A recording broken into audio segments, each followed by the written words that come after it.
በዓለም ዙሪያ የሚገኙ ነገስታት ትልቁን የብረት ዙፋን የግላቸው ለማድረግ ጦርነቶችን ያደርጋሉ። የተወሰኑት ከቁጥር በላይ የሆኑ ወታደሮች ሲኖራቸው፣ ሌሎቹ ደግሞ ድራገኖችን አሳድገው ለጦርነት ይዘጋጃሉ። ነገስታቱ እርስ በርስ መፋለማቸውን ከቀጠሉ በኋላ አስማታዊ የሆኑ የጋራ ጠላቶች እንዳላቸው ይረዳሉ። እነዚህ ዋይት ዎከርስ የተባሉት አስማታዊ ፍጥረታት የሞቱ ሰዎችንና እንስሶችን ከሞት ያስነሳሉ። ከሰው ልጆች ጋር ጦርነት ለማድረግም ትልቅ የሙታን ሰራዊት ይገነባሉ። ፊልሙ ሲጀምር በሰሜናዊ የዓለም ክፍል የምትገኘው ዊንተርፌልን እናያለን። የግዛቱ አስተዳዳሪ ደግሞ ኔድ ስታርክ ይባላል። በዚህ ጊዜም በተደጋጋሚ ክረምት እየመጣ ነው ሲሉ እንሰማለን። በእነሱ እምነት መሰረትም ክረምት ሲመጣ የሚመጡ አስማታዊ ፍጥረታት እንዳሉ እንረዳለን። ኔድ ስታርክ ጥሩ የቤተሰብ ሰው ነው። ትልቁ ልጅ ሮብ ስታርክ ሲሆን ቆንጆዋ ሴት ልጁ ደግሞ ሳንሳ ትባላለች። የኔድ ስታርክ ልጅ የሆነው ብርሃን ነገሮችን መውጣት ሲወድ፣ አርያ ደግሞ እንደ ወንድ መፋለም ትወዳለች። ሪከን ደግሞ ዝምተኛው ልጁ ነው። በተጨማሪም ጆን ስኖው የተባለ ዲቃላ ልጅ አለው። ዲቃላዎች ደግሞ በዚያን ጊዜ የተጣሉ ናቸው። በሌላ በኩል ዋና ከተማ በሆነችው በኪንግስ ላንዲንግ ውስጥ የንጉሱ እጅ ወይም ሁለተኛው አዛዥ ሞቷል። በዚህ ምክንያትም ንጉሱ ሮበርት ባራቲያን የድሮ ጓደኛ ወደ ሆነው ኔድ ስታርክ ይመጣል። እናም አዲሱ የንጉስ እጅ ያደርገዋል። ንግስቷ ሴርሲ ላንስተር ትባላለች። ቤተሰቦቿ የሆኑት ላንስተሮች ደግሞ በግዛቱ ውስጥ በጣም ሀብታም የሆኑ ቤተሰቦች ናቸው። በተጨማሪም ንግስቷ ሴርሲ በክፋቷ የታወቀች ንግስት ናት። ሴርሲ ጄሚ ላንስተር የተባለ መንታ ወንድም ያላት ሲሆን እሱም ከሷ የባሰ ክፉ ሰው ነው። በዚያ ምሽት የኔድ ሚስት የሆነችው ካትሊን ከእህቷ ደብዳቤ እንደደረሳት እናያለን። በደብዳቤው ላይም የንጉሱን እጅ የገደሉት ላኒስተሮች እንደሆኑ ተጽፏል። በመቀጠል ብርሃን እንደተለመደው ዋሻዎችን እየወጣ ሳለ በድንገት ማየት ያልነበረበትን ነገር ይመለከታል። ከዚያም መንትዮቹ እርስ በርሳቸው ግንኙነት እየፈጸሙ ያያል። ጄሚ ምስጢራቸውን ለመደበቅ ሲል ብርሃንን ይገፈትረዋል። ብርሃን ከደረሰበት ከባድ ጉዳት ቢተርፍም ራሱን ስለሳተ ኮማ ውስጥ ገብቷል። በመቀጠል ከጆን ስኖው ውጪ ሁሉም ወደ ኪንግስ ላንዲንግ እየሄዱ እንደሆነ እናያለን። ጆን ናይትሶች የተባለ የወታደሮች ቡድን ለመቀላቀል ወስኗል። ናይትሶች የሚባሉት በሰሜን ጫፍ የሚገኘውን ግድግዳ ከወራሪዎች የሚጠብቁ ናቸው። ከሚፋለሟቸው ጠላቶች ውስጥ ያልሰለጠኑ የሰው ልጆች ሲገኙበት፣ ሙታንን የሚያስነሱት ዋይት ዎከርሶችም ይገኙበታል። አብዛኞቹ ዋይት ዎከርሶች መኖራቸውን ቢያምኑም የተወሰኑት ግን ይህ አፈ ታሪክ እንደሆነ ያምናሉ። ጆን ወደ ግድግዳው ከመሄዱ በፊት እናቴ ማነች በማለት አባቱን ይጠይቀዋል። ኔድ ግን ለጆን እናቱ ማን እንደሆነች አይነግረውም። በሚቀጥለው ትዕይንት ከጠባቡ ባህር ማዶ የምትገኘውን ዴኔሪስ ታርጋሪያን የተባለች ቆንጆ ሴት እናያለን። ቤተሰቦቿ የሆኑት ታርጋሪያኖች ለ100 ዓመታት በስልጣን ላይ የቆዩ ሲሆን የአሁኑ ንጉሥ ሮበርት ባራቲያን እስኪያምጽባቸው ድረስ ዌስተሮስ በመባል የሚታወቀውን የምዕራቡን ዓለም መርተዋል። ለሕይወት የቀሩት የመጨረሻዎቹ ታርጋሪያኖችም ዴኔሪስና ወንድሟ ብቻ ናቸው። ንጉሥ ሮበርት እንዳይገላቸውም ሽሽት ላይ ቆይተዋል። አሁን የቤተሰቦቻቸውን ግዛት መልሶ ለማሸነፍ ከሌሎች ሰዎች እርዳታ ያስፈልጋቸዋል። ለዚህ ዓላማ ሲሉም ዴኔሪስን የዶትራኪ መሪ ከሆነው ከካል ድሮጎ ጋር ያጋባታል። ዴኔሪስ አሁን ካሊስ የሚባል ማዕረግ ስታገኝ፣ ባሏ ደግሞ ካል ወይም ንጉሥ የሚል ማዕረግ አለው። በሰርጓ ላይም እንደ ስጦታ 3 የድራገን እንቁላሎች ይሰጧታል። ቀድመ አያቶቿ ድራጎን ይጋልቡ የነበር ቢሆንም አሁን ግን ድራገኖች ከታዩ 100 ዓመታት ተቆጥረዋል። በዚህ ምክንያትም እንቁላሎቹ ከጌጣጌጥነት የዘለሉ እንዳልሆኑ እናያለን። ወደ ዌስተሮስ ስንመለስ ንጉሡ ሮበርት ባራቲያን ከልክ በላይ የሚሰክር ሰው ሆኗል። ስለዚህም የግዛቱ ኃላፊነት በኔድ ስታርክና በምክር ቤቱ ላይ ወድቋል። የገንዘብ ሚኒስቴሩ ፒተር ቤሊሽ ሲሆን በሌላኛው ስሙ ሊትል ፊንገር ብለው ይጠሩታል። ሊትል ፊንገር በጣም ሴረኛና የዝሙት ቤቶች ስብስብ ባለቤት ነው። በመቀጠል ቬሪስ የተባለውን ሰው እናያለን። ቬሪስ በአጭሩ የግዛቱ ሲአይኤ ነው ማለት ይቻላል። ምክንያቱም በየግዛቱ ውስጥ ለሱ የሚሰሩ ብዙ ሰላዮች አሉት። ቬሪስን ከሌሎች ባለስልጣናት ለየት የሚያደርገው ደግሞ ባሪያ በነበረበት ጊዜ የመራቢያ አካሉ ተቆርጦበታል። ወደ ዊንተርፌል ስንመለስ አንድ ነፍሰ ገዳይ ብርሃንን ለመግደል ይመጣል። ሙከራው ግን አልተሳካለትም። ከዚያም ነፍሰ ገዳይ ይዞት የነበረው ቢላዋ የቲሪየን ላንስተር እንደነበር ይረዳሉ። ቲሪየን ሶስተኛው የላንስተር ቤተሰብ ልጅ ሲሆን በጣም ድንቅና በቤተሰቡ የተጠላ ነው። ቲሪየን ቢራና ሴት ይወዳል። ከዚያ በተጨማሪም ብልህና አንባቢ ነው። በመቀጠል ካትሊን በመንገዷ ላይ ቲሪየንን ታገኘውና እሱን እንዲያስሩት ትእዛዝ ትሰጣለች። ምንም እንኳን ቲሪየን በግድያው ሙከራ ላይ እጁ ባይኖርበትም ካትሊን ግን እህቷ ወደምትኖርበት ግዛት ተወስደዋለች። ከዚያም ሜሪ ውስጥ ለፍርድ ታቀርበዋለች። በቦታውም ንጉሡ ገና ታዳጊ እንደሆነና እስካሁን ድረስ ጡት እንደሚጠባ እንመለከታለን። ችሎቱ በግልጽ በሚታይ መልኩ የይስሙላ ስለነበር ቲሪየን የፊልሚያ ችሎት ይጠይቃል። ከዚያም ብሩን የተባለው ሰው ቲሪየንን ወክሎ ለመዋጋት ይስማማል። ምክንያቱም ደግሞ ቲሪየን በጣም ሀብታም ስለሆነ ነበር። እንደ ዕድል ሆኖ ብሩን ሰው መግደል ላይ ጎበዝ ስለነበር ቲሪየን ችሎቱን በማሸነፍ ነፃ ይሆናል። በሌላ በኩል ብርሃን ከእንቅልፉ ነቅቷል። በወቅቱም እንዴት እንደወደቀ ምንም አያስታውስም። በሚያሳዝን ሁኔታ ከወገቡ በታች ሽባ ስለሆነም ሆዶር የተባለው ግዙፍ አገልጋይ ተሸክሞ ያንቀሳቅሰዋል። ሆዶር ማውራት የሚችለው አንድ ቃል ብቻ ሲሆን እሱም ቃል የራሱ ስም የሆነው ሆዶር ብቻ ነበር። አሁን ሳንሳ ለልዑሉ ጆፍሪ ታጭታለች። እንዳለመታደል ሆኖም ጆፍሪ መጥፎ ባህሪ ያለው ልዑል ነው። ባሰካለበት ደግሞ የአብድ ስራዎችን መስራት ይችላል። በመቀጠል አርያ ስታርክ ኒድል የሚባል ሰይፍ ይሰጣታል። ወንድሟ ጆንም ጫፉ ላይ ይዛ በሌላኛው ጫፍ እንድትወጋበት ይመክራታል። አርያ ወደ ኪንግስ ላንዲንግ ከሄደች በኋላ ሴሪዮ ፎሬል ከተባለ የፍልሚያ ጥበበኛ የሰይፍ ትምህርቶችን ትማራለች። ኔድ ስታርክ በበኩሉ የቀድሞውን የንጉሱ ረዳት ሞት መመርመር ይጀምራል። ከዚያም አንድ ወጣት አንጥረኛ ላይ ትኩረቱ ያርፋል። የልጁ ስም ጌንድሪ ሲሆን የንጉስ ሮበርት ባራቴን ዲቃላ ልጅ ነው።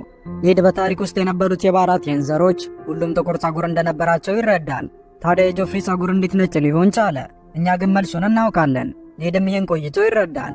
ከዚያም በምህረት የተሞላው ኔድ ሴርሲ ከልጆቿ ጋር እንድትሰደድ እድል ይሰጣታል። እሷ ግን ምህረቱን የፈለገችው አትመስልም። ኔድ ግን ይህን ለንጉሱ ለመንገር እድል አላገኘም ነበር። ምክንያቱም ሰክሮ ለአደን የወጣው ንጉስ ከባድ ጉዳት ደርሶበታል። ከዚያም ሴርሲ ጆፍሬን ወዲያው በዙፋኑ ላይ ታስቀምጠዋለች። ኔድም ለልጁ እውነተኛው ንጉስ አይደለም በማለት ይነግረዋል። ሊትል ፊንገር የከተማ ወታደሮች ከጎኑ እንደሚሆኑ ለኔድ ቃል ቢገባለትም ኔድን ይከዳውና ሰዎቹ የስታርክ ሰዎችን መግደል ይጀምራሉ። ኔድን የከዳው ሊትል ፊንገር እንዳታምነኝ አስጠንቅቄ ነበር በማለት ለኔድ ይነግረዋል። በዚህ ምክንያትም ሮብ ስታርክ ወታደሮቹን ያሰባስባል። አሁን ሰሜኖቹ ኔድንና ልጆቹን ለማዳን ሲሉ በንጉስ ጆፍሪ ላይ ጦርነት ሊያውጁ ነው። በሌላ በኩል የላንስተሮች ወታደሮችም ይንቀሳቀሳሉ። የሚመሩትም በታላቁ ባለሀብት በታይዊን ላንስተር ነው። አባትየውና ጄሚም ኃይላቸውን ይከፋፈላሉ።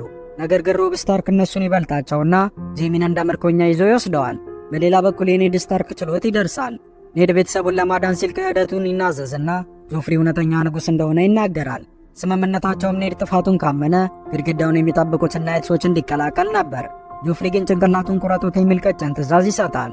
ኔድ ስታርክ ሊገሉት የማይችሉት ዋና ገጸ ባህሪ እንደሆነ ብናስብም በትእዛዙ መሠረት አንገቱ ተቆርጦ ይገደላል። አሁን ኔድ ስታርክ ሞቷል። ሕይወት ግን አሁንም ትቀጥላለች። በሚቀጥለው ትዕይንት የግድግዳውን ካምፕ እናያለን። በቦታው ጆን ስኖው ስልጠናውን አልፎ ይመረቃል። በተጨማሪም ሳሙኤል ታርሊ ከተባለ ወፍራም ልጅ ጋር ወዳጅነት ፈጥሯል። ከዚያም የሁለት ጠባቂዎች አስክሬን ተገኝቶ ይመጣል። ሰዎቹ ግን ሞተው አልቆዩም። እናም እንደ በረዶ ዞምቢዎች ተነስተው ጥቃት ይሰነዝራሉ። እንደ ዕድል ሆኖም ጆን ዞምቢዎቹ ላይ እሳት በመጣል ይገላቸዋል። ከዚያም የናይትሶች አባላት የሆኑት ወታደሮች ዋይት ዎከርሶችንና ዞምቢዎቹን ፈልገው ለማደን ይወስናሉ። በሌላኛው ባህር ማዶ ደግሞ የዴኔሪስ የጋብቻ ሕይወት አስቸጋሪ እንደሆነ እናያለን። ውሎ አድሮ ግን በፍቅር ይወድቁና ታረግዛለች።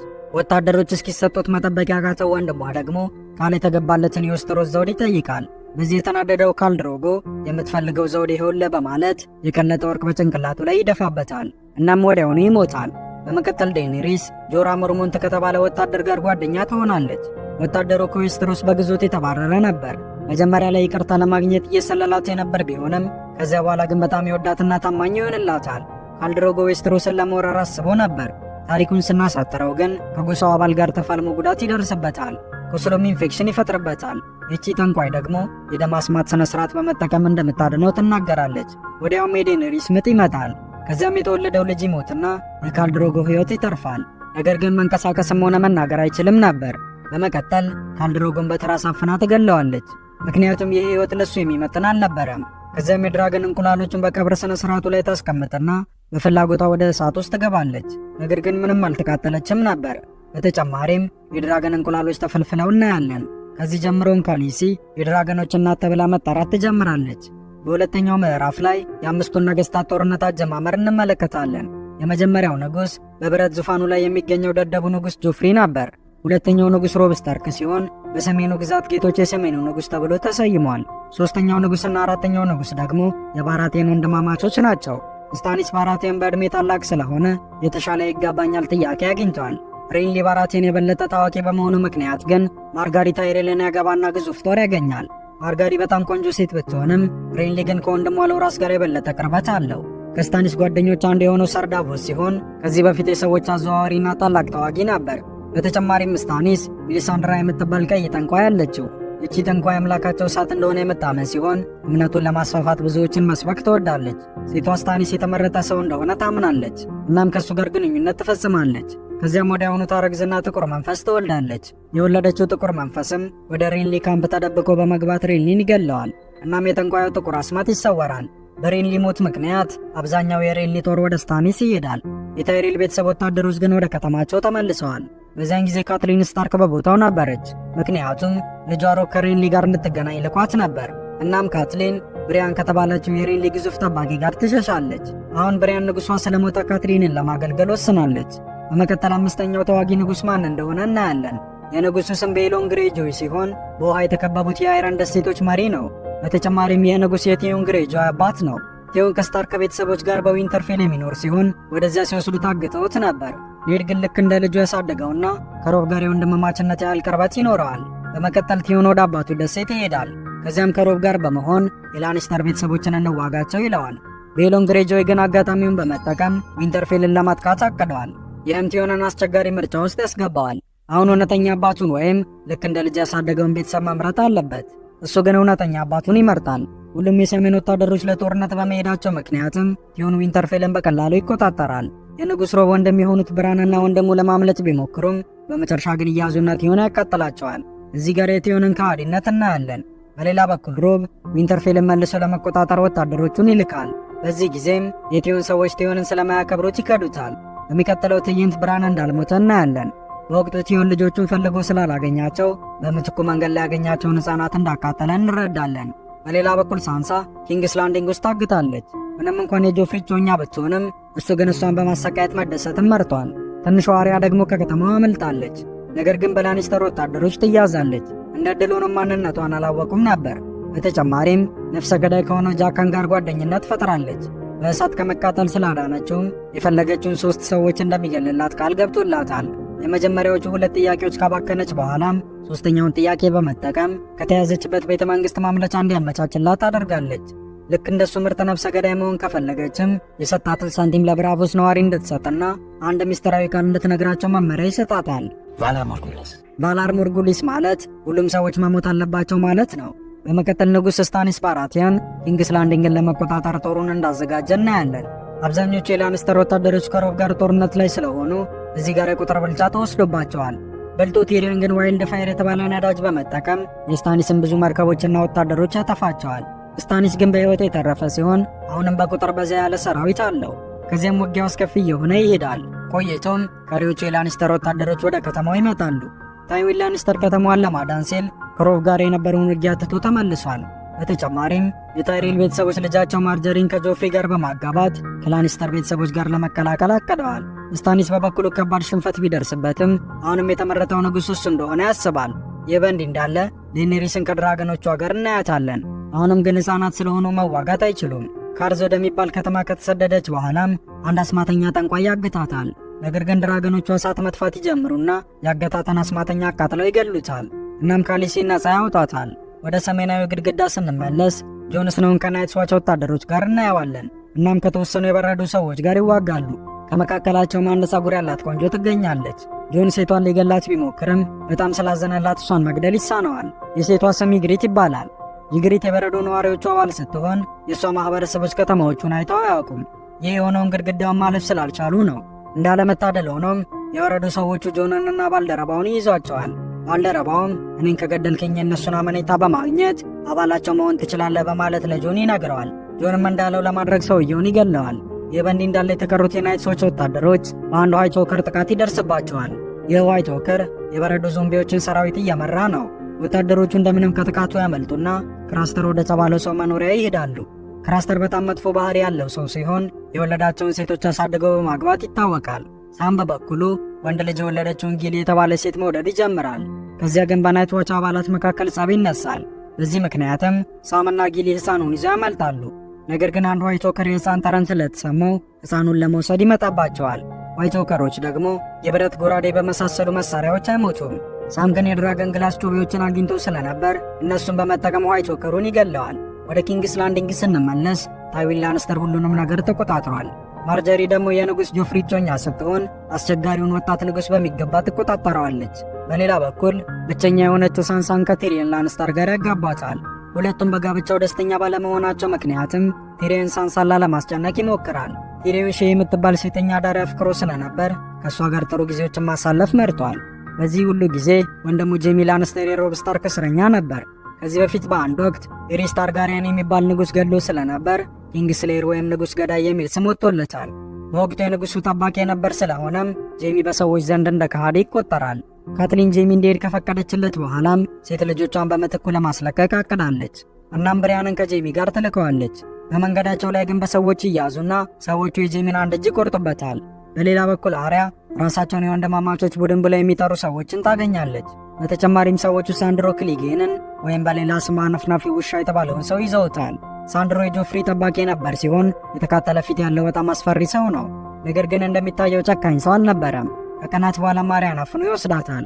የወሰዳት ግን ሊጎዳት ሳይሆን ቤተሰቦቿ ሀብት ስላላቸው እሱን ለማግኘት ነበር። በመንገዳቸው ላይም ብዙ ይጨቃጨቃሉ። ማሪያ ሰዎችን መግደል እንደሌለባቸው ስትናገር እሱ ደግሞ ካልገደሏቸው እንደሚገሏቸው ይነግራታል። በሌላ በኩል ሮብ በጦርነት ተጠምዷል። በዚያ ጊዜም አንድ ቆንጆ ነርስ ይመለከትና የሰው እግር በመቁረጥ ሊረዳት ይወስናል። ከዚያም እየተቀራረቡ ይሄዱና ፍቅር ይጀምራሉ። ይህ ግን ትልቅ መዘዝ ያመጣበታል። ምክንያቱም በአንድ ወቅት ድልድይ ተሻግሮ ጠላቶቹን ለመዋጋት ሲል ዋልደር ፍሬ ከተባለ ጌታ ጋር ስምምነት ፈጽሞ ነበር። በስምምነቱ ላይ ከአስቀያሚ ሴት ልጆቹ መሃል አንዷን ለማግባት ቃል ገብቷል። ሮብ ግን ያንን ቃል በመሻር ያፈቀራትን ነርስ ያገባታል። በሱ ምትክም አጎቱ የሆነውን ኤድሙርን ከሴቷ ጋር ለማገባት ይወስናል። ከዚያም ሴቷ በጣም ቆንጆ እንደሆነች እናያለን። ሰርጉ በጥሩ ሁኔታ መካሄድ ከጀመረ በኋላ የተወሰኑ አጠራጣሪ ነገሮች እንዳሉ እንመለከታለን። ሮብ ቃሉን በመሻሩ ምክንያት ቂም ይዘውበት ስለነበር አዲሷ ሚስቱን ሆዷን በመውጋት ይገሏታል። ቀጥሎም ሮብ ስታርክ በቀስት ይመታል። አሁን የዋልደር ፍሬ ሰዎች ሁሉንም የስታርክ ሰዎች እየገደሉ ነው። ሰርጉን በደም ተጥለቅልቋል። በመቀጠል ከሮብ ባለሥልጣኖች አንድ የሆነው ሩስ ቦልተን ሮብን ከድቶት እንደነበር እናያለን። አሁን ሮብ ስታርክን ጨምሮ እናቱ ካትሊን ስታርክን በሚያሳዝን ሁኔታ ሞተዋል። ይህ ሁሉ ሴራ የተሰራውም በታይዊን ላንስተር ትዕዛዝ መሰረት ነበር። አሁንም ግን ሕይወት ይቀጥላል። ወደ ግድግዳው ስንመለስ ጆን ስኖው ከበረዶ ሰዎች ጋር ተቀላቅሎ እነሱን መሰለል እንደጀመረ እንረዳለን። በተጨማሪም እሱና የግሬት መቀራረብ ይጀምራሉ። ከትንሽ ጊዜ በኋላ ግን ሰላይ መሆኑን ስትረዳ ጆን ስኖውን በቀስት ትመታዋለች። ጆን ጉዳት ቢደርስበትም እንደምንም ወደ ግድግዳው ካምፕ ይመለሳል። በሌላ በኩል ዴኔሪስ ትልቅ ጀልባ አግኝታለች። ከዚያም በባሪያ ንግድ ወደምትታወቀው አስታፖር የተባለች ከተማ ትሄዳለች። ወደ ከተማዋ የሄደችበት ምክንያትም አንሳሊድ በመባል የሚታወቁ ባሪያ ወታደሮችን ለመግዛት ነው። ሰራዊቱን ለማግኘትም አንዱን ድራገን ትሰጣቸዋለች። ከዚያም ባሪያዎቹን ነጻ ታደርጋቸውና አለቆቻቸውን እንዲገሏቸው ታዛቸዋለች። ይህ የሚሆን ባይመስልም ባሪያዎቹ ግን የተባሉትን በሙሉ ያደርጋሉ። በተጨማሪም ድራካሪስትልና ድራገኑ እሳት ይተፋል። አሁን ዴኔሪስ የምትፈልገውን ያህል ወታደሮች ያገኘች ሲሆን ሶስቱ ድራገኖቿም እያደጉላት ነው። የሚቀጥለው ትዕይንት ወደ ኪንግስ ላንዲንግ እንመለሳለን። ጆፍሪ ማርጀሪ ታይሬልን ያገባ ሲሆን የንጉሶችን ጦርነት ስላሸነፈ በጣም ደስተኛ ሆኗል። ከዚያ ግን ያላሰበው ነገር ይፈጠርና ጆፍሪ በመርዝ እንደተመረዘ እናያለን። በዚህ ምክንያትም ጆፍሪ ወዲያው ይሞታል። እንዳለመታደል ሆኖም ቲሪየን ንጉሱን እንደመረዘ ስለታሰበ ተጠርጣሪ ይሆናል። እውነተኛው ነፍሰ ገዳይ ግን ሊትል ፊንገር ነበር። ሊትል ፊንገር ሳንሳን ወደ አክስቷ የላካት ሲሆን ጆፍሪን የገደለው ከማርጀሪ አያት ጋር በመተባበር ነው። አያትየው ማርጀሪ እንደ ጆፍሪ አይነት ጭራቅ እንድታገባ አልፈለገችም ነበር። አሁን አዲሱ ንጉሥ የጆፍሪ ታናሽ ወንድም የሆነው ቶመን ነው። ቶመን ከጆፍሪ የተሻለ ምስኪን ሲሆን ማንም ሰው በቀላሉ ሊቆጣጠረው የሚችል ታዳጊ ነው። በመቀጠል ቲሪየን በፍርድ ሂደት ላይ እንደሆነ እናያለን። በፍርድ አዳራሽ ውስጥ የተገኙት ሰዎች ሁሉ ቲሪየን ጥፋተኛ እንደሆነ እርግጠኛ ሆነዋል። ሴተኛ ዳሪ ፍቅረኛውን በሱ ላይ ትመሰክርበታለች። ቲሪየን ፍትሐዊ ፍርድ እንደማያገኝ ስለተገነዘበ ከዚህ በፊት እንዳረገው የፍልሚያ ችሎት ይጠይቃል። ሴርሲን በዚህ ሐሳብ ተስማማና ግሪጎር ክሊጌን ወይም ተራራው በመባል የሚታወቀውን ግዙፍ ሰው ትመርጣለች። ሰውየው የሰው ጭራቅ ነው ማለት ይቻላል። እንደ አጋጣሚ ሆኖ የሳንድሮ ክሊጌን ወንድም ሲሆን በልጅነቱ ግማሽ ፊቱን ያቃጠለው እሱ ነበር። አሁን ጄሚ በአንድ እጁ መፋለም ስለማይችል ወንድሙን ወክሎ መታገል አይችልም። ከዚህ በፊት የተፋለመለት ብሮን ከሴርሲ ክፍያ ስላገኘ በዚህ ጊዜ ለቲሪየን ላለመፋለም ወስኗል። ከዚያ በኋላ ግን ኦብሪን ማርቴል የተባለ ሰው ለሱ ለመፋለም ይወስናል። ኦብሪን ወደ ኪንግስ ላንዲንግ የመጣው የእህቱንና የልጆቿን ገዳይ ለመበቀል ነው። የገደላቸው ደግሞ ግሪጎር ክሊጌን ነበር። በመቀጠል ፍልሚያቸው ይጀመርና ኦብሪን በግሪጎር ላይ የበላይነቱን ያገኛል። ከዚያም ፍልሚያውን ያሸንፋል። ትንሽ ቆይቶ ግን ግሪጎር ኦብሪንን ያጠቃውና ጭንቅላቱን ጨፍልቆ በአሰቃቂ ሁኔታ ይገለዋል። በዚህ ምክንያትም አሁን ቲሪየን ላይ የሞት ፍርድ ተፈርዶበታል። ወንድሙ ጄሚ ግን ከታሰረበት ያስመልጠዋል። ቲሪየን ወደ አባቱ ክፍል ከሄደ በኋላ በአባቱ አልጋ ላይ ፍቅረኛው ሼን ያገኛታል። በክህደቱ የተበሳጨው ቲሪየን አንቆ ይገላታል። ከዚያም አባቱን ሽንት ቤት ውስጥ ያገኘዋል። ታይዊን ግን አሁንም ለሱ ክፉ መሆኑን አላቆመም ነበር። ቲሪየንም አባቱን በቀስት ይገለዋል። በሌላ በኩል ጄሚ ወደ ቤቱ ከተመለሰ በኋላ ሳንሳ ስታርክን ለመመለስ ቃል ገብቶ ነበር። አሁን ግን እናቷ ሞታለች። በተጨማሪም ሳንሳ ጠፍታለች። ብሪያን ፈልጋ እንድታገኛት በማለትም የቫሌሪያን ስቲል ጎራዴ ሰጥቶ ይሸኛታል። ብሪያን ሳንሳን ለማግኘት መንገዷን ስትጀምር የቲሪየን ረዳት የነበረው ፖድሪክን ይዛው ትሄዳለች። ምንም እንኳን ብሪያን ሳንሳን ማግኘት ባትችልም ከሳንድሮ ጋር ስትጓዝ የነበረችው አርያን ታገኛታለች። የአርያ ሙሉ ቤተሰቧ ስለሞቱ ሳንድሮ እሷን ሰጥቶ የሚፈልገውን ሀብት ማግኘት አልቻለም። እናም እግራቸው ወደ መራቸው እየተጓዙ ነበር። በመንገዳቸው ላይ አንድ ባር ገብተው የነበር ሲሆን አርያ አስተሳሰቧን በመቀየር ሰዎችን ገላለች። አሁን ብሪያንና ሳንድሮ ሁለቱም ማርያም መንከባከብ ቢፈልጉም እርስ በርሳቸው ስለማይተማመኑ መፋለም ይጀምራሉ። ከዚያም ብሪያን ሳንድሮን በቡጢ ትመታዋለች። በቡጢው ምክንያትም ከተራራ ላይ ይወድቃል። ሳንድሮ የሚሞት የመሰላት አሪያ ከሁለቱም ታመልጥና ወደ ብራቮስ የሚሄድ መርከብ ታገኛለች። ካፕቴን ወደ ብራቮስ እንዲወስዳትም ጃከን የሰጣትን ሳንቲም ታሳየዋለች። በተጨማሪም ማላር ሞርጉሊስ የሚለውን የሚስጥር ቃል ትጠራለች። ከዚያም ሰውየው ይቀበላትና አሪያን በመርከብ ወደ ብራቮስ ይወስዳታል። በሌላ በኩል ሊትል ፊንገር ሳንሳን ወደ ቬል እንደወሰዳት እናያለን። ቬል የተባለው ቤተ መንግስት የሚገኘው በተራራማ ቦታ ሲሆን ጡት የምታጠባው የሳንሳ አክስት የምትኖርበት ነው። ሊትል ፊንገር የሳንሳን እናት የወዳት የነበር ቢሆንም እህትየዋ ደግሞ ሊትል ፊንገርን በጣም ተወዷለች። በመቀጠል አንድ ሚስጥር ስትናገር እንሰማለን።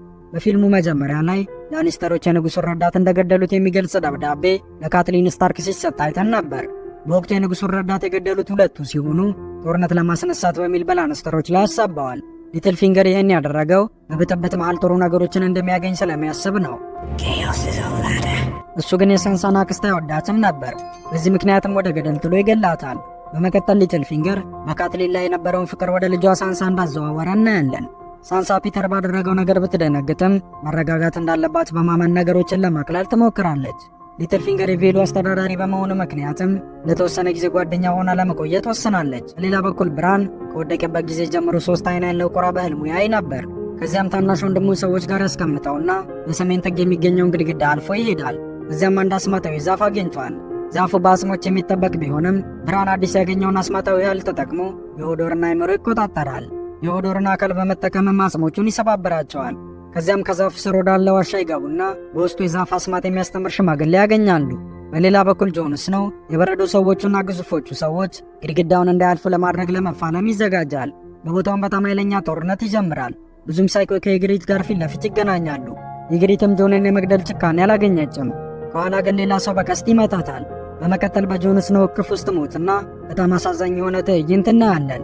ትንሽ ቆይቶም የናይትሶች ወታደሮች ከንጉሥ ስታኒስ የጦር ድጋፍ ያገኛሉ።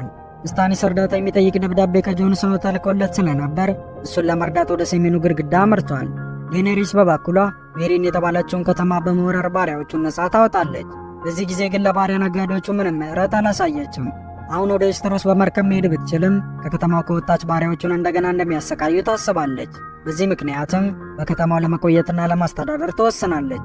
በተጨማሪም ዳሪዮና ሃሪስ ከተባለው ተዋጊ ጋር ፍቅር ትጀምራለች። ምንም እንኳን ጆራ ዴኔሪስን በጣም ቢወዳትም እሷ ግን እንደ ታማኝ ጓደኛዋ ብቻ ነው የምታየው። ከዚያ በኋላ ግን ጆራ ሲሰልላት እንደነበር ትረዳለች። ከተማዋን ለቆ እንዲወጣና ተመልሶ እንዳይመጣም ታዘዋለች። በሌላ በኩል ታይዊን ላንስተር ከሞተ በኋላ ልጁ ሴርሲ ሴራዎችን እንደገና መምራት ጀመራለች። ከዚያ ግን ንጉሡ ቶመን ከማርጀሪ ጋር ይጋባና ማርጀሪ ወጣቱን እንደፈለገች መቆጣጠር ትጀምራለች። ሁለቱ ንግሥቶችም ለስልጣን ሲሽቀዳደሙ እናያለን። በመቀጠል ሴርሲ አከራካሪ ሃይማኖተኞችን አሰባስባ ስልጣን ትሰጣቸዋለች። በተጨማሪም የማርጀሪ ወንድም የሆነው ሎራስ ግብረ ሰዶማዊ እንደሆነም ትነግራቸዋለች። አሁን ሎራስ በአማኞቹ ተይዞ ታስሯል። እህቱ ማርጀሪም የድርጊቱ ተባባሪ ነች በሚል ለእስር ተዳርጋለች። አሁን ሴርሲ በጣም ጥሩ ስሜት እየተሰማት ነው። ከተወሰነ ጊዜ በኋላ ግን የአጎቷ ልጅ የሆነው ላንሴል ከአማኞቹ አንዱ መሆኑን ትረዳለች። ሴርሲ እንደለመደችው ከሱ ጋርም ተኝታ ነበር። በዚህ ምክንያትም እሷም ወደ እስር ቤት ትወረወራለች። በተጨማሪም በጎዳናዎች ላይ እርቃኗን እንድትጓዝ ያደርጓታል። ይህን ያደረጉትን በአደባባይ ሊያዋርዷት ፈልገው ነበር። ሴርሲ ወደ ቤተ መንግስቷ ስትመለስ አሁን አዲስ ጠባቂ እንደተዘጋጀላት እናያለን። ይህ ሰው ግሪጎር ክሊጌን ሲሆን ከኦብሪን ጋር ከተፋለመ በኋላ ለመሞት ተቃርቦ ነበር። ነገር ግን የሴርሲ እብድ ሳይንቲስት ይፈላሰፍበትና ሕይወት ዘርቶ እንዲመለስ አድርጎታል። በመቀጠል ቲሪየን ባህር ተሻግሮ እንደሄደ እናያለን። በቦታውም ከቬሪስ ጋር ይገናኙና የዴኔሪስን ቡድን መቀላቀል እንዳለባቸው ቲሪየንን ለማሳመን ይሞክራል። ምክንያቱም እሷ ጥሩ ንግሥት እንደምትሆን ያምናል። ጉዞውን ከጀመሩ በኋላ ግን ቲሪየን በጆራ ይታፈናል። ጆራ ቲሪየን የዴኔሪስ ጠላት እንደሆነ ስላሰበ እሱን በማሳሰር ይቅርታ እንደሚደረግለት ተስፋ አድርጓል። ከዚያ ግን ሳይታሰብ በባሪያ ነጋዴዎች ይታፈኑና በፍልሚያ ውድድር ላይ ለመሳተፍ ይገደዳሉ። በቦታውም ጆራ ዴኔሪስን ለመግደል የመጣ አንድ ሰውን ይገላል። የከተማው ሀብታሞች ከተማቸውን ለመመለስ እየሞከሩ ሲሆን ሁሉም በቅጥር ነፍሰ ገዳዮች ተከበዋል። ነገር ግን ድሮጎን እየበረረ ይመጣና ሁሉንም በጅምላ ማቃጠል ይጀምራል። ቀጥሎም ዴኔሪስ ጀርባ ላይ ወጥታ ትበራለች። ከተወሰነ የበረራ ጊዜ በኋላም ድሮጎን ዴኔሪስን ምድረ በዳ ላይ ያወርዳታል። አሁን ድሮጎን በጣም ስለደከመው ዴኔሪስ ወደ ግዛቷ መመለስ አልቻለችም። በሌላ በኩል ሰርጉ ላይ ከተካሄደው ጭፍጨፋ በኋላ ሩስ ቦልተን የሰሜኑ ግዛት አስተዳዳሪ ሆኗል። በተጨማሪም ዲቃላ የሆነው ራምሴስ ነው የተባለ ልጁ ይረዳዋል።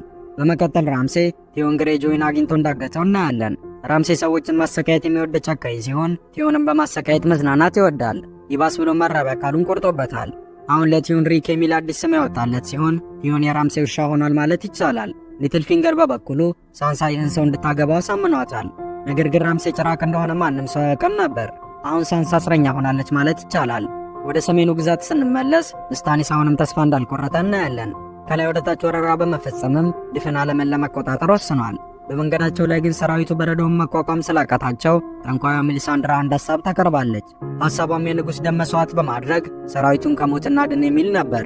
ይህን አስማት ከዚህ በፊት የተጠቀመችው ሲሆን ያኔ የተጠቀመችው የንጉሥ ዲቃላ የነበረው ጌንድሪን ነበር። በወቅቱ ከጌንድሪ ላይ ትንሽ ደም ወስደው እሷ የበረሃን ጌታ ለምትለው አምላክ መስዋዕት አድርገዋል። ዳቮስ ግን ሙሉን አካል ሊያቃጥሉት እንደሚችሉ ስላሰበ ጌንድሪን በጀልባ እንዲያመልጥ ረድቶት ነበር። አሁን ማግኘት የሚችሉት የንጉሥ ደም ያላት ብቸኛዋ ሰው የስታኒስ ልጅ የሆነችው ሽሪን ብቻ ናት። ስታኒስ ሴት ልጁን ቢወዳትም የግዛቱ ግዴታ እንዳለበት ስለሚያምን ሜሊሳንድራ ታዳጊዋ እንድታቃጥላት ይፈቅድላታል። እናም በሁሉም ፊት ያቃጥሏታል። ምንም እንኳን መስዋዕቱ ሰርቶ በረዶ ቢቀልጥም አብዛኛዎቹ ወታደሮች ስታኒስን ጥለውት ይሄዳሉ። ምክንያታቸው ደግሞ ልጁን የሚያቃጥል ንጉሥ መከተል ስለማይፈልጉ ነበር። ስታኒስ የብርሃኑ ጌታ ከጎኑ እንደሆነ ቢያስብም በጦር ሜዳ ላይ የሚያስፈልጉት የሄዱት ወታደሮች እንደሆኑ ያውቃል። እናም ጦርነቱን በቀላሉ ይሸነፋል። በሌላ በኩል የናይትስ ዋች አባላት አዲስ አዛዥ ለመምረጥ ተሰብስበዋል። ሳምም ጆንን መምረጥ እንዳለባቸው ሀሳብ ይቀርባል። እናም ጆን አዛዥ ሆኖ ይመረጣል። ቀጥሎም አዲሱ የበረዶ ነዋሪዎች መሪ ወደ ሆነው ቶርሙንድ ይሄዳል። ከዚያም ከዋይት ዎከሮቹ ጋር ለመዋጋት አንድ ላይ መቆም እንዳለባቸው ይነግረዋል። ከተስማሙ በኋላም ተዋጊዎችን ለመመልመል ወደ መኖሪያቸው በመርከብ ይሄዳሉ። ነገር ግን ሁሉም የሚፈሩት ክረምት እየመጣ ነበር። የሙታኑ ሰራዊት ሰዎቹን ማጥቃት ጀምረዋል። የናይትስ ዋች አባላትና የበረዶዎቹ ሰዎች ከዋይት ዎከሮች የሙታን ሰራዊት ጋር ይፋለማሉ። ከዚያም አንዱ ዋይት ዎከር እናያለን። ዋይት ዎከሮች ደግሞ በመደበኛ መሳሪያ አይሞቱም። ነገር ግን ጆን ስኖው የቫለሪያን ስቲል ጎራዴ ይዞ ነበር። እናም እሱን በመጠቀም ይፋለመውና አንዴ በጎራዴ ወግቶ ተበትኖ ይጠፋል። የነ ጆን ቡድን ማምለጥ ከጀመሩ በኋላ የዋይት ዎከሮቹ ንጉሥ የሆነውን ናይት ኪንግ ያዩታል። በመቀጠል ሁሉም እያዩ የገደሏቸውን ሰዎች በሙሉ ከሞት ያስነሳቸዋል። እናም ሰራዊቱን ይበልጥ ያጠናክራል። አሁን የፈሩት ክረምት መጥቷል። ይህም ከዚህ በኋላ የከፋ ጦርነት እንደሚኖር ያሳያል። ጆን በሕይወት የተረፉትን የበረዶ ሰዎች በግድግዳው በኩል እንዲያልፉ ይፈቅድላቸዋል። የተወሰኑ የናይትስ ዋች አባላት ግን ይህ የክህደት ተግባር ነው ብለው ያስባሉ። እናም ጆንን ደጋግመው በጩቤ ይወጉታል። አሁን ጆን ስኖው ከባድ ጉዳት ደርሶበታል። ቀጥሎም ምስሉ ይጨልማል። በሚቀጥለው ትዕይንት ጆን ስኖው እንደሞተ እናያለን። ከዚያም ሜሊሳንድራ ወደ ግድግዳው ካምፕ ትመጣለች። ምንም እንኳን ሜሊሳንድራ ወጣትና ውብ ብትሆንም አስማታዊ አንገት ሐብሏን ስታወልቅ ግን 100 ዓመት ያለፋት አሮጊት እንደምትመስል እናያለን። ቀጥሎም የተለመደ አስማቷን ትጠቀምና ጆን ስኖውን ከሞተበት ታስነሳዋለች። አሁን ጆን በእሳት አስማት ተነስቷል። ከዚህ በኋላ በካምፑ መቆየት እንደማይፈልግ ከገለጸ በኋላም ወደ ዊንተርፌል ለመመለስ ጉዞውን ይጀምራል። ከመውጣቱ በፊት ግን ሳንሳ ወደ ግድግዳው እንደመጣች እናያለን። እሷና ቲዮን ከዊንተርፌል ያመለጡ ሲሆን በመንገዳቸው ላይ ከብሪያን ጋር ተገናኝተው ነበር። አሁን ደግሞ ቶርሙንድ ብሪያንን ወዷታል። በሌላ በኩል ራምሴ ስኖው አባቱን በመግደል የግዛቱን ስልጣን እንደተቆጣጠረ እናያለን። በተጨማሪም የነ ጆንን ታናሽ ወንድም አግኝቶታል። በዚህ ምክንያትም ሁለቱ ዲቃላዎች ማለትም ጆን ስኖውና ራምሴ ስኖው ከባድ ጦርነት ሊጀምሩ ነው። ራምሴ ትንሹን ወንድማቸውን በመግደል ይጀምራል። ከዚያም ኃይለኛ ጦርነት ይነሳል። ምንም እንኳን የጆን ቡድን ጠንክረው ቢፋለሙም የራምሴ ወታደሮች የቁጥር ብልጫውን ይወስዱባቸዋል። ሁሉም ተስፋ በቆረጡበት ጊዜ ግን ሳንሳ ከሊትል ፊንገር ጋር ወደ ቦታው ትመጣለች። በቬል ፈረሰኞች ታግዘውም እነ ጆን ጦርነቱን ያሸንፋሉ። በዚያው ምሽት የሰሜኑ ግዛት ጌቶች ይሰበሰቡና ጆን ስኖውን የሰሜኑ ንጉሥ ብለው ይሾሙታል። አሁን አርያ ስታርክ ወደ ብራቮስ የደረሰች ሲሆን ከጓደኛዋ ጃካን ጋር ትገናኛለች። እናም የፊት አልባ ነፍሰ ገዳዮች ቡድንን ትቀላቀላለች። እነዚህ ሰዎች ፊታቸውን በመቀያየር ሰዎችን ሸውደው መግደል ይችላሉ። ለረጅም ጊዜ ስልጠናዎችን ከወሰደች በኋላም ከፍተኛ ችሎታ ያላት ነፍሰ ገዳይ ትሆናለች። በመጀመሪያ ግዳጇ ያልታዘዘችውን ሰው ስትገድል፣ በሁለተኛው ግዳጇ ደግሞ መግደል የነበረባትን ሴት ከሞት ታድናታለች። በጃክን ትዕዛዞች ደስተኛ ያልሆነችው አርያ ወደ ቤቷ ሄዳ የምትፈልጋቸውን ሰዎች መግደል እንደምትፈልግ ትናገራለች። ከዚያም ሙሉ ቤተሰቧን በሰርግ ላይ ወደ ገደለው ንጉሥ ማለትም ወደ ዋልደር ፍሬ መኖሪያ ትሄዳለች። ጉሮሮውን ቆርጣ ከገደለችው በኋላ ፊቱን ተጠቅማ ሰዎቹን በሙሉ ትመርዛለች። አሁን ትንሿ አርያ አስፈሪ ሴት ሆናለች። ብራን በበኩሉ ከሽማግሌው አስማተኛ ጋር በመሆን ያለፈውን ጊዜ እንዴት ወደ ኋላ ተመልሶ እንደሚያይ ይማራል። ከዚያም ወደ ድሮ ጊዜ ይመለስና አባቱን ኔድ ስታርክ ወጣት የነበረበትን ጊዜ ይመለከታል። በቦታው ላይ ኔድ ልዑሉ ሬጋር ታርጋሪያን እህቱ ሊያና ስታርክ እንደጠለፋትና በማማ ውስጥ እንደደበቃት ጠርጥረዋል። በዚህ ምክንያትም በመካከላቸው ከባድ ፍልሚያ ይካሄዳል። ብራን ግንቡ ላይ ያለ ምን እንደሆነ ለማየት ሲሞክር ሽማግሌው ወደ ያስቆመዋል። ከዚያም ዋይት ዎከሮቹ ይመጡና ሽማግሌውን ይገሉታል። ብራንና ጓደኞቹ ለማምለጥ ቢሞክሩም ዞምቢዎቹ ግን ከኋላቸው ይከተሏቸዋል። የዋሻውን በር እንዲዘጋባቸውም ለሆዶር ይነግሩታል። የብራን አእምሮ በድሮ ጊዜ ውስጥ በመገኘቱ ምክንያትም ብራን የወጣቱን ሆዶር አእምሮ ይቆጣጠረዋል። በዚህ ጊዜም ወደ መሬት ይወድቅና በሩን ያዙት ወይም ሆልድ ዘዶር እያለ በተደጋጋሚ ይጮኋል። ከዚያም ንግግሩ ሆዶር ወደሚለው ንግግር ይለወጣል። ብራንም ሆዶር ዘገምተኛ የሆነው በሱ ምክንያት እንደሆነ ይረዳል። በአሁኑ ጊዜ የሚገኘው ሆዶር ግን ያንን በር አጥብቆ ይይዘዋል። ወደ ኪንግስ ላንዲንግ ስንመለስ ማርጀሪ አሁንም የአማኞቹ እስረኛ ናት። የአማኞቹ መሪ የሆነው ሰውዬም የእምነቱንና የመንግስታቸውን ውህደት ካወጀች እንድትሄድ እንደሚፈቅድ ተስማምቷል። ታዳጊው ንጉሥ ቶመን በበኩሉ ሚስቱን ለማግኘት ሲል ስምምነቱን በጭፍን ይቀበላል። በሌላ በኩል ሲርሲ እርቃኗን የተጓዘችበት ቅጣት የመጨረሻ ፍርዷ እንዳልሆነ እንረዳለን። እናም አሁን ለፍርድ መምጣት አለባት። በአዲሱ ግዙፍ ጠባቂዋ ፊት ግን ማንም ሲርሲን ወደፈለገበት መውሰድ አይችልም። በመቀጠል ሁሉም በተሰበሰቡበት መቅደስ ስር ተርፎ የተደፋ ዋይልድ ፋየር እንዳለ እንመለከታለን። ከዚያም እሱ የፈነዳና ሙሉ መቅደሱ ይወድማል። ሁሉም የሲርሲ ጠላቶች በአንድ ፍንዳታ ከምድረ ገጽ ጠፍተዋል። እዚህ ጋር ሲርሲ ምን ያህል ጨካኝ እንደሆነች እናያለን። ንግሥት ማርጀሪ እዚያ ውስጥ ስለነበረች ንጉሥ ቶመን ይህን ሲመለከት ወዲያው ራሱን ያጠፋል። ከዚህ በፊት ደግሞ የሲርሲ ሴት ልጅ የሆነችው ማርሴላ ሞታ ነበር። የተገደለችውም የኦብሪን ቤተሰቦች የእሱን ደም ለመበቀሉ ሲሉ መርዘዋት ነው። አሁን ሲርሲ በሕይወት ያለ ልጅ ስለሌላት ራሷን በብረት ዙፋኑ ላይ ታስቀምጣለች። የዌስተሮስን ዘውድ ካደረገች በኋላም ራሷን ንግሥት በማለት ትሾማለች። ወደ ዴኔሪስ ስንመለስ በዶትራኪ ሰዎች እንደተያዘች እንመለከታለን። ከዚያ በኋላ ግን ሁሉንም መሪዎች ትሰበስባቸውና ሙሉ ቤቱን በማንደድ ሁሉንም ታቃጥላቸዋለች። እሷ ግን እሳት ምንም ስለማያደርጋት ምንም ጉዳት ሳይደርስባት ከቤቱ ትወጣለች። ይህን ያዩት የዶትራኪ ፈረሰኞች እሷን ለመከተልና ለእሷ ለመታዘዝ ይወስናሉ። እሷ ወደ በረሃው በሄደችበት ጊዜ ድንቁ ቲሪዮን የምታስተዳድረውን ከተማ እየመራ ቆይቷል። ቁመቱ ቢያጥርም ብልህ ስለሆነ ጎበዝ መሪ ነው። የባሪያ ነጋዴዎቹ ደግሞ ከተማዋን እንደገና ለመቆጣጠር ይሞክራሉ። ከዚያም ዴኔሪስ ወደ ከተማዋ ትመለስና ሶስቱን ድራገኖች ጠላቶቿ ላይ ትለቃለች። በመቀጠል አንድ ግዙፍ መርከብ ታቃጠልና የተቀሩትን ሰዎች በማስደንገጥ መርከቦቻቸውን ትወስዳለች። በመጨረሻም ከ6 ምዕራፎች ጥበቃ በኋላ ዴኔሪስ ወደ ዌስተሮስ በመርከብ መጓዝ ጀምራለች። ከዚያም ስታኒሽ መሽጎበት በነበረው ድራገንስቶን የተባለው ቦታ ላይ ታርፋለች። ይህ ስፍራ የእሷ ዘሮች የሆኑት የታርጋሪያን ቤተሰቦች ይኖሩበት ነበር። በሌላ በኩል ሳም ታርሊ የእውቀት ምሁር ለመሆን ወደ ሌላ ከተማ ተልኳል። መጽሐፍ እያነበበ ሳለም በድራገንስቶን ተራራዎች ስር ከፍተኛ መጠን ያለው የድራገን ግላስ እንደሚገኝ ያነባል። ይህም ዋይት ዎከሮችን የሚገድለው መሳሪያ ነበር። ይህ መረጃ የደረሰው ጆን ስኖው ከዴኔሪስ ታርጋሪያን ጋር ለመገናኘት ይሄዳል። በመጨረሻም የፊልሙ ሁለት ዋና ገጸ ባህሪያት ተገናኝተዋል። ጆን ስኖን ሲተዋወቃት ብዙ ስሞች ያሏት ሲሆን የድራገኖች እናት፣ ሰንሰለት ሰባሪዋና የማትቃጠለዋ በማለት ይጠሯታል። ጆን ስኖውን አጅቦ የመጣው ሰር ዳቮስ በበኩሉ ይህ ሰው ጆን ስኖው ይባላል በማለት ያስተዋውቃል። በመቀጠል ጆን ስኖው ሐሳቡን በመግለጽ ዋይት ዎከሮቹን አብረው እንዲዋጉ ሐሳብ ያቀርብላታል። እሷ ግን ዋይት ዎከር ምን እንደሆነ ስለማታውቅ የጆንን ንግግር ችላ ትለዋለች። ወደ ዌስተሮስ ስንመለስ አሁን ሲርሲ የሰባቱ መንግስታት ንግሥት ናት። ንግሥትነቷ ግን የስም ብቻ ነው። ምክንያቱም ደግሞ ታይሪሎችና ዶርኖች ከዴኔሪስ ጎን ተሰልፈዋል። ቆይቶ ግን ሲርሲ አንድ አጋር ታገኛለች። የዚህ ሰው ስም ዩሮን ግሬጆይ ሲሆን የቤሎን ግሬጆይ ታናሽ ወንድም ነው። ነገር ግን የገዛ ወንድሙን ለስልጣን ሲል ገሎታል። ንጉሳቸው የሞተባቸው የአይረን ደሴቶች ጌቶች ደግሞ አዲስ መሪ ለመምረጥ ተሰብስበው ነበር። የቲዮን እህት የሆነችው ያራ ጥሩ ዕድል የነበራት ሲሆን ቲዮን እሷን በመደገፍ ከጎኗ ተሰልፏል። ነገር ግን ዩሮን ወደ ቦታው ስለመጣ የአይረን ደሴቶችን ታላቅ ለማድረግ እሱን ይመርጡታል። በዚህ ምክንያትም ቲዮንና ያራ መርከቦቹን ሰርቀው ወደ ዴኔሪስ ይሄዳሉ። ከቆይታ በኋላ ግን ዩሮን ብቻቸውን በመርከብ ሲጓዙ ያገኛቸውና ሰዎቻቸውን በሙሉ ይገለባቸዋል። ከዚያም ያራን ይይዛታል።